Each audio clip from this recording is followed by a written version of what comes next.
आपल्या देशामध्ये अलीकडच्या काळात उठसूट कोणालाही राष्ट्रद्रोही म्हणून घोषित करण्याची जणू काही शर्यत लागली की काय असं वाटतं सत्तापक्ष आणि सत्तापक्षाच्या संबंधित संघटनांच्या मध्ये. सरकारच्या धोरणांना विरोध आणि देशाला विरोध या दोन गोष्टींच्या मध्ये फरक असतो. सरकारच्या धोरणांना जे नागरिकांच्या हिताचे नाहीत अशा धोरणांना विरोध करणं हा संविधानानं दिलेला अधिकार आहे आणि तो तुम्ही बजावला तर तुम्ही सरकारच्या विरोधात बोलत असता, देशाच्या नाही. इतकं साधं भान राखलं जात नाही. म्हणजे मुंबईसारख्या शहरामध्ये पादचारी पूल पुन्हा पुन्हा पडतात आणि निरपराध नागरिक मारले जातात.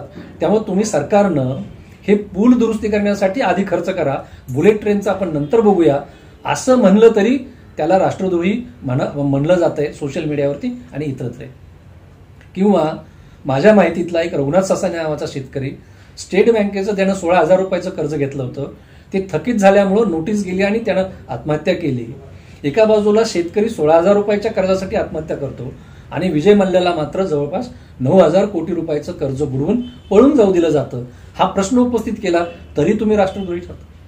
मला असं वाटतं की या देशामध्ये राष्ट्रद्रोहाचा खटला जर प्राधान्यानं कोणावरती दाखल करायचा असेल तर ज्या मंडळींनी जंतर मंतरवर दिल्लीतल्या ऑन कॅमेऱ्याच्या समोर संविधानाच्या प्रती जाळल्या, बाबासाहेबांचा फोटो जाळला, त्याच्या विरोधात घोषणा दिल्या, मला असं वाटतं की हे मंडळी ही राष्ट्रद्रोही भूमिका आहे.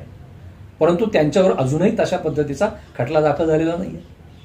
हे जे मंडळी एवढंच नव्हे तर एक मंत्री कर्नाटकमधले हेगडे नावाचे असं म्हणतात कॅमेऱ्यासमोर की we are here to change the constitution. संविधानात दुरुस्ती होऊ शकते पण संविधानातल्या बदलाला सर्वोच्च न्यायालयाची पण मान्यता नाही. हे जे संविधान विरोधक लोक आहेत यांची संविधानाबद्दलची अडचण काय?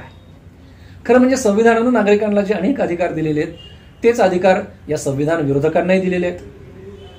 संविधान विरोधक जे आज भारतीय नागरिक आहेत त्यांच्याही इथल्या अस्तित्वाचा आधार संविधानच आहे. कारण संविधानाशिवाय दुसरा कुठलाही कायदा आज इथं लागू नाहीये. मग त्यांच्या संविधानाबद्दल राग काय? संविधान पूर्व समाज व्यवस्थेमध्ये मुठभर लोकांना विशेष अधिकार होते आणि बहुसंख्य नागरिकांना काहीच अधिकार नव्हते.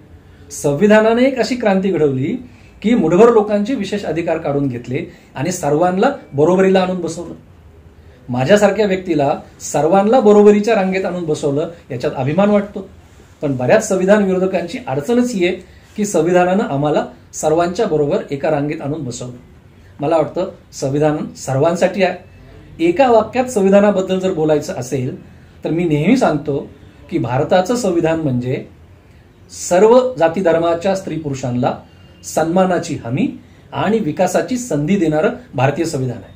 त्यामुळं सर्व भारतीय नागरिकांना स्त्री पुरुषांना सन्मानाची हमी आणि विकासाची संधी देणारं भारतीय संविधान आपण नीट समजून घेतलं पाहिजे, ते वाचलं पाहिजे आणि त्याच्यातली जी संविधानिक मूल्य आहेत हे टिकवण्यासाठी व्यक्तिगत जीवनात सार्वजनिक जीवनात सतत प्रयत्न केले पाहिजे.